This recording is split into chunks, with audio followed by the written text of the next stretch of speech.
everyone. Welcome to the class of Indian Writing in English.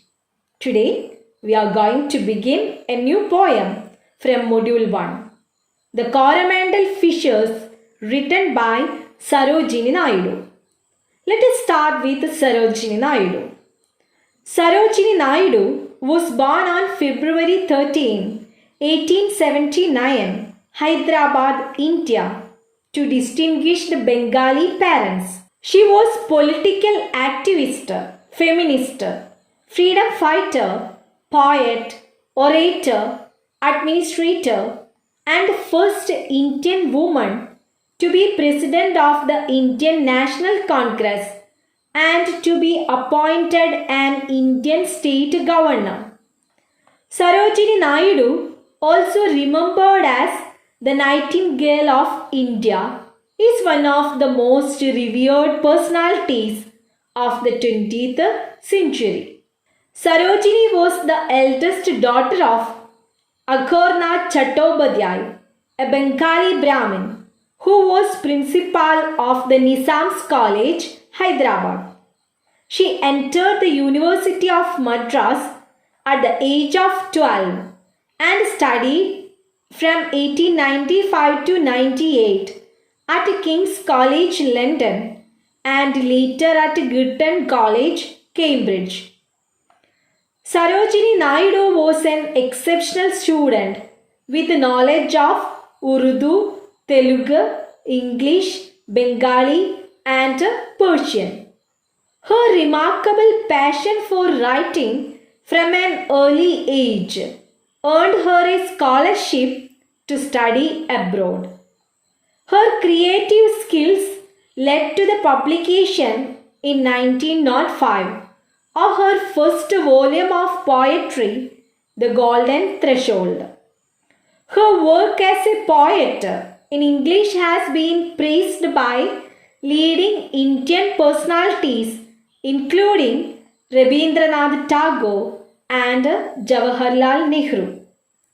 After some experiences in the suffragist campaign in England, she was drawn to India's Congress movement and to Mahatma Gandhi's non-cooperation movement. In 1924, she travelled in Eastern Africa and South Africa in the interest of Indians there, and following year became the first Indian woman president of the National Congress, having been preceded 8 years earlier by the English feminist Annie Besant. She toured North America, lecturing on the Congress movement in 1928 to 29. Back in India, her anti-British activity brought her a number of prison sentences 1930, 1932 and 1942 to 43. She accompanied Gandhi to London for the inconclusive second session of the Round Table Conference for Indian-British Cooperation in 1931.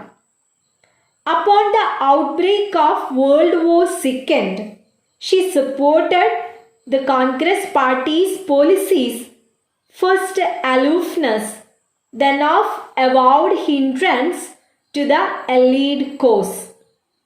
Sarojini Naidu was one of the first women to participate in India's struggle for independence from the British. She was the first female president of the Indian National Congress, and after independence in 1947, she became the first woman governor of the United Provinces, now Uttar Pradesh, a post she retained until her death. Sarojini Naidu also led an active literary life and attracted notable Indian intellectuals to her famous salon in Bombay. Her first volume of poetry, The Golden Threshold, It was published in 1905. Was followed by The Bird of Time. It was published in 1912. And in 1914, she was elected a Fellow of the Royal Society of Literature. Her collected poems, all of which she wrote in English, have been published under the titles The Sceptred Flute. It was published in 1928. And The Feather of the Dawn. It was published in 1961.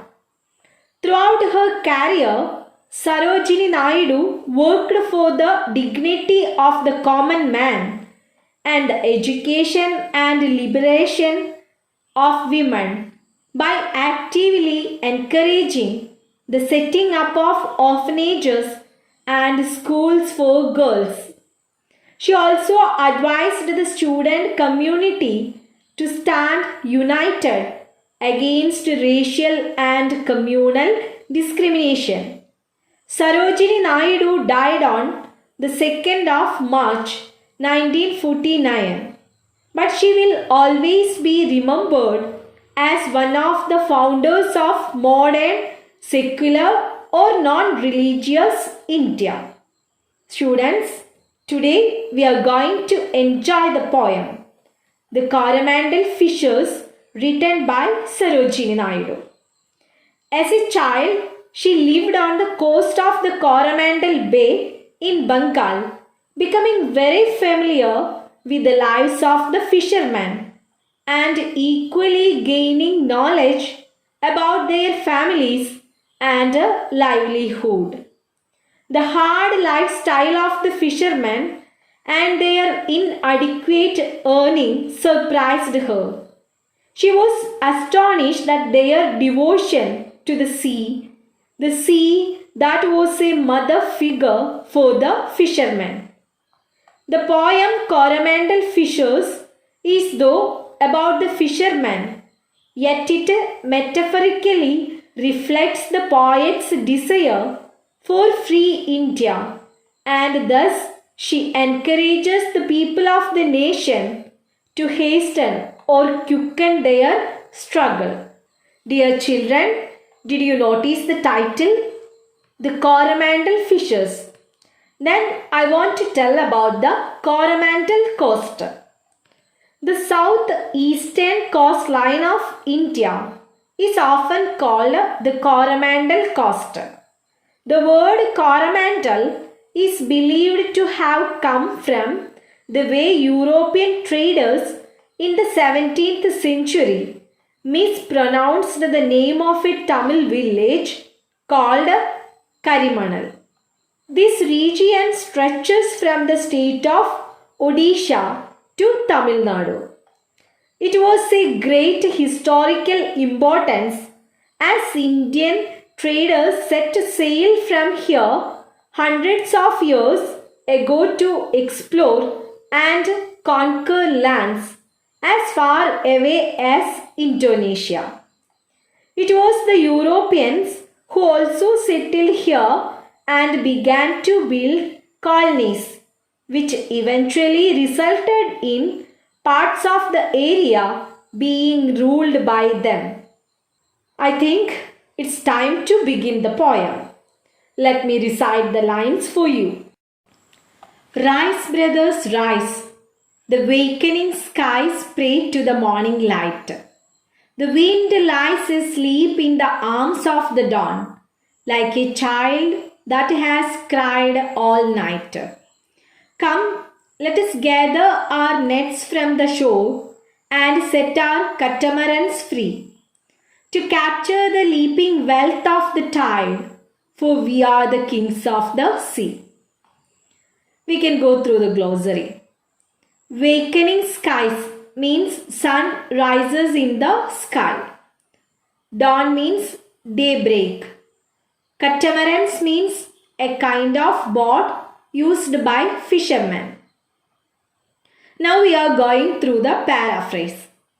In stanza 1, the poet asks the fishermen to rise as the day is about to appear. She uses some symbols to tell this. First, she says that the wakening skies pray to the morning light, which means that the sky which was sleeping in the night has woken up and is welcoming the light. Here the poet uses personification by using wakening for the sky. Here, wakening is a human activity. The sky is a non-living thing. I hope all of you know what it is personification. Personification is the representation of an abstract quality in human form. Next she says, the wind lies asleep in the arms of the dawn, like a child that has cried all night. Meaning that the sea wind that leads to the storm is now calm. As the tides rise in the night because of moon's gravitational pull, because of the morning which is about to come. Thus the wind is just like the child which kept crying throughout the night, and now he is quiet. Here the poet uses simile to compare now calm wind with a child. What is simile? Simile is a figure of speech that directly compares two things. Here the poet compares the calm wind with a child. By uses these two symbolic examples, she declares that the morning is near. In the third line, the poet asks the fisherman to gather our nets from the shore and set catamarans free in order to capture the leaping wealth of the tide, for we are the kings of the sea. According to the poet, the fishermen should collect their nets from the seashores and take their boats because the tide is full of wealth. Wealth here, fishes, seagulls, etc. And they are the kings. They just need to go to the sea to capture the wealth that is theirs. Hence, they should hurry. That is why they should wake early. Now we are going through the section 2. Let me recite the lines for you. No longer delay. Let us hasten away in the track of the seagull's call. The sea is our mother. The cloud is our brother. The waves are our comrades all. What though we toss at the fall of the sun, where the hand of the sea god drives? He who holds the storm by the hair will hide in his breast our lives. We can go through the glossary. Hasten means to move or act with a speed. Track of the seagull's cry means the path marked by seagull birds to the fishing spots, as they can tell where the fish are. Therefore, the fishermen always follow them. The fishermen always follow the seagulls. Comrades means companions, especially people having a common cause or purpose. Simply say friend. Toss means move from side to side or up and down. Last word is breast. A person's chest, especially when regarded as the seat of emotions, heart, soul. Then we are going through the paraphrase. In stanza 2, the poet asks the fisherman to do everything fast. The gull's call is a symbol used to depict that morning is near. The poet calls sea as their mother, cloud as brother, and see waves as their comrades, that is, companions or friends. Here again, the poet uses personification. Sea is considered the mother because it feeds them and helps them to sustain their life. Similarly, clouds are their brothers because they guide the fishermen, while the waves are companions because they keep moving with them. The poet thus wants to say that they all are family and help each other. Who are the family members? Sea, cloud, and waves. She urges or suggests other not fear, because even if they could not return back by the sunset, the sea god or Neptune, which according to her holds the sea storm by the hair, will save them. Even if they fail to reach back before the sunset, she says, you don't worry, you will be saved by the sea god or Neptune. Then we are moving to the section 3. Let me recite the lines for you. Sweet is the shade of the coconut glade, and the scent of the mango grove, and sweet are the sands at the full over the moon, with the sound of the voices we love. But sweeter, O brothers, the kiss of the spray and the dance of the wild form's glee. Row, brothers, row to the edge of the verge, where the low sky meets with the sea. We can go through the glossary. Coconut here, coconut. Glade means clear, open passage through a wood. Grove means small wood, a small group of trees. Sweeter here means having a pleasant feeling, being more pleasing or more delightful. Kiss of the, here shower of small drops of water. Foam means the foam created by the anxiety of seawater. Spray here the fine droplets caused by water hitting a hard surface. Glee means happiness. Verge, a piece of grass at the edge of something. Border, horizon or edge. Mates means meet. Then we are going through the paraphrase. In the final stanza, the poet says that the shade of the coconut glade, the scent of mango grove, and the sands at the over the moon, with the sound of the voices we love, are sweet and enjoyable. But these joys are temporary, not permanent. Rather, they should go for the kiss of the spray and the dance of the foam's glee, which according to the poet are sweeter and work struggling. In the last line, she asks the fisherman to depart for the point in the sea where the sun meets the sky, that is horizon. Symbolically, it refers to infinity or a place without end.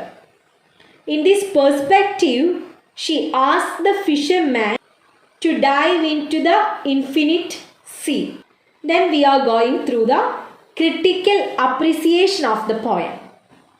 The poem Coromandel Fishes can be analyzed on the basis of the important aspects of Sarojini Naidu's life.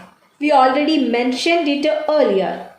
As a poet, she definitely had a great command on her writing, using which she has beautifully used one medium to depict the other. The poem Coromandel Fishes, when reading literally, appears to be describing the fishermen and their daily routine.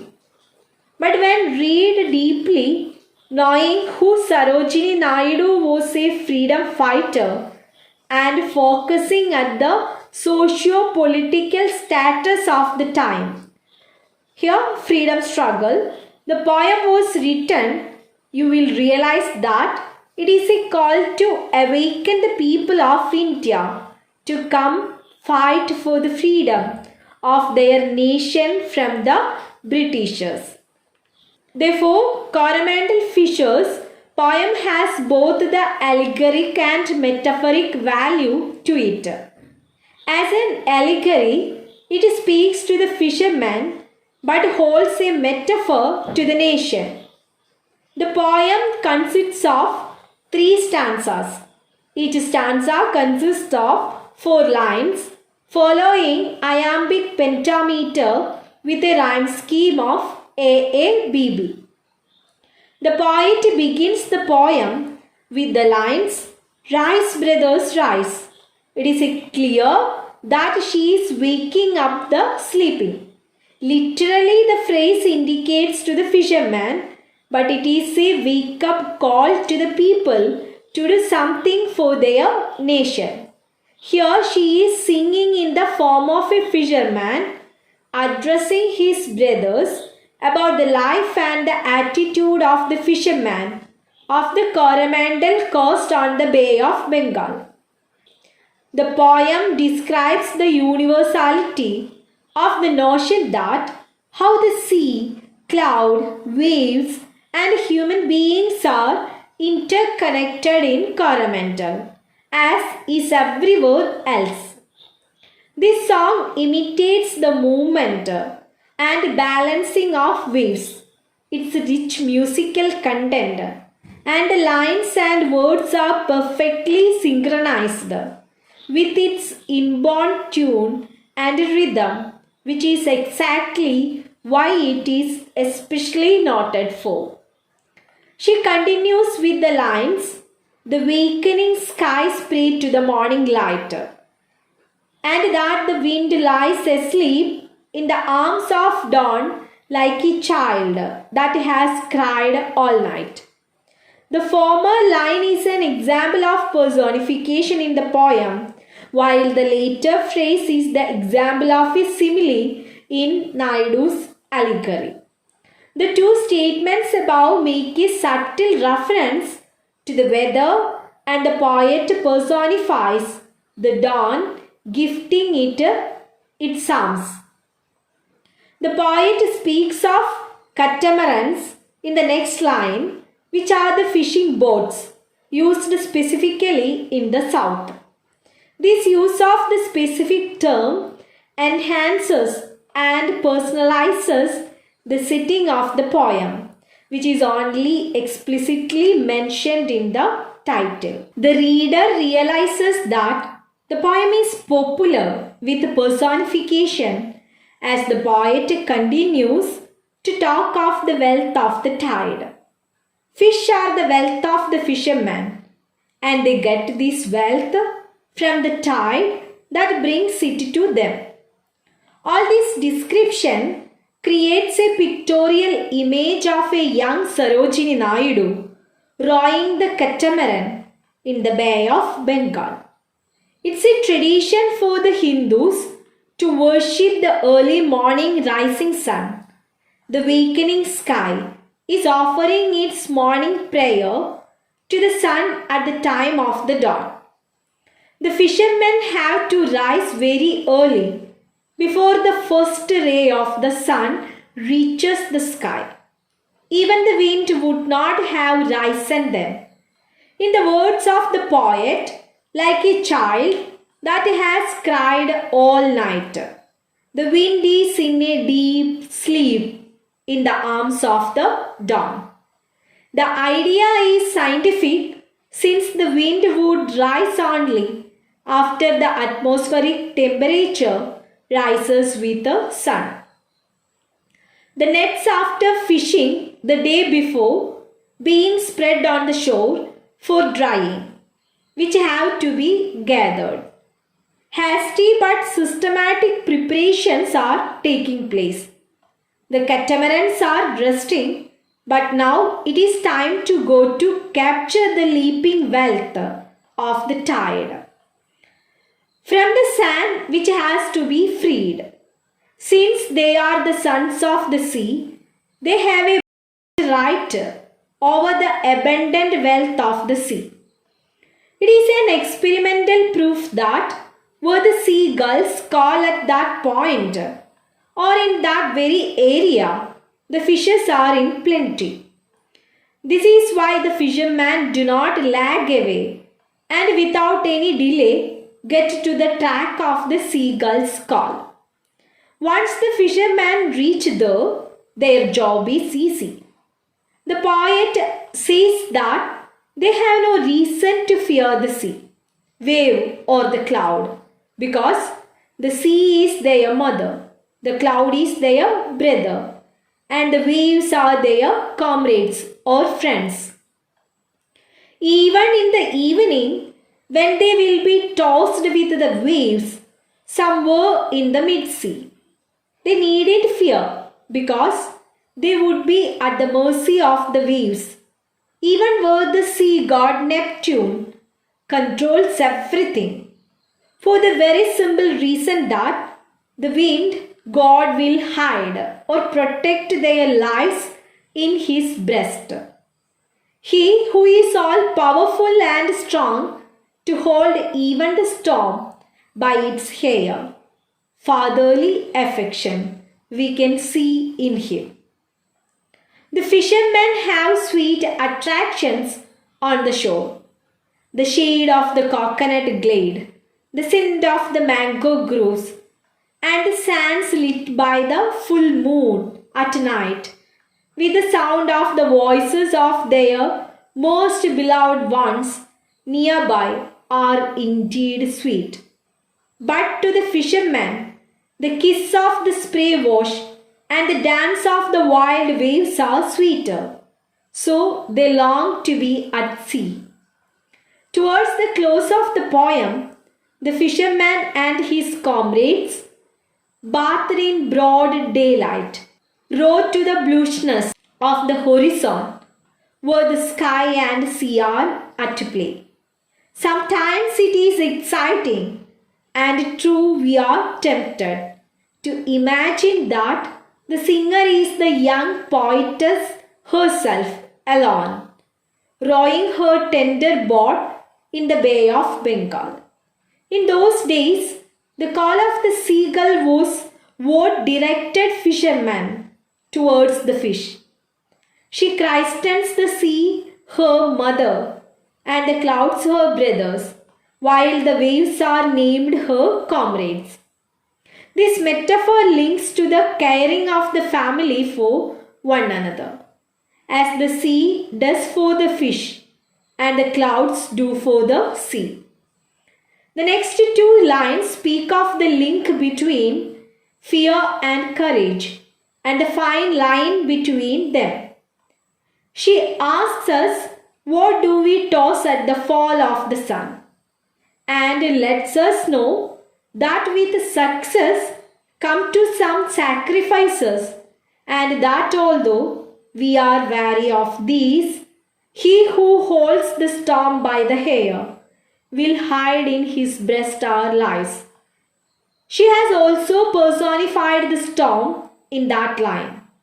The last stanza is a comparison between life on land and at sea. She uses vivid imagery here to describe the scent and shade of the coconut glades and mango groves, but then reminds the fishermen that the kiss of the spray and the dance of the wild form's glee is a taste much sweeter. She reminds us not to be content with temporary satisfaction, but to work towards the happiness and joy that we have found elsewhere. This stanza holds a strong metaphoric value as it talks of the temporary satisfaction that some people faced under the rule of the British, as well as how all Indians knew that there was a real joy to be found in living independently. To conclude, this poem is beautiful and most poetically written. A poem that reminds the readers about the people and the movements that helped to gain our independence. It is a poem of a positive note. Then we are going through the questions relating this poem. What is the summary of Coromandel Fishers? What is the theme of the poem Coromandel Fishers? What place is sweeter than land to the fisherman? What is the wind compared to in the Coromandel Fishers? What will the fisherman do when they hear the seagulls call?